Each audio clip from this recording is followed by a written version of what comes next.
Romance and drama serial जब के next आने वाली एपिसोड में आप देखेंगे कि जब ओन आखिरकार अपने मामू फारूक के सामने डटकर खड़ा हो जाता है और कहता है कि आयला अब मेरी बीवी है, इसीलिए मैं हरगिज़ भी आपको इजाज़त नहीं दूंगा कि आप आयला के किरदार के बारे में बात करें। हाँ, अलबत्ता आपको अपने बेटे शामी के किरदार पर नज़र डालने की बहुत ज़्यादा ज़रूरत है, कहीं ऐसा ना हो कि जो कुछ वो आयला के साथ कर चुका है अब वो रमला के साथ भी वही कुछ करे। इसलिए बेहतर ये होगा कि आप जितनी जल्दी हो सके रुखसती कर लें, इसीलिए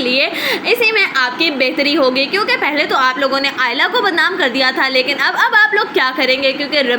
रिमला आयला नहीं है जो कि खामोशी से सारा कुछ बर्दाश्त कर जाए। इसलिए बेहतर ये होगा कि पहले आप अपने गिरबान में झांकें और उसके बाद ही किसी की बेटी के ऊपर बात करें, और हरगिज़ भी आप दोबारा हिम्मत ना कीजिएगा मेरी बीवी के बारे में बात करने की। ये सारी की सारी बातें जब सुनती है आरफा तो वो आ जाती है और कहती है कि हमारे टुकड़ों पे पलने वाला आज हमें ही खड़ा होकर बातें सुना रहा है, देखें तो ज़रा फारूक इसकी कितनी जुर्रत हो गई है इस पर। कहता है ऑन के मैं इस वक्त किसी भी बहस के मूड में नहीं हूँ, मैं सिर्फ और सिर्फ आयला को बीजान से मिलवाने के लिए लेकर आया था और मुझे लगता है कि इसी तरीके से मिलवा कर घर ले जाऊँ तो ज़्यादा बेहतर है। मैं यहाँ कोई भी तमाशा नहीं चाहता हूँ क्योंकि बीजान की तबीयत पहले ही बहुत ज़्यादा ख़राब है। उधर आप देखेंगे कि जब शामी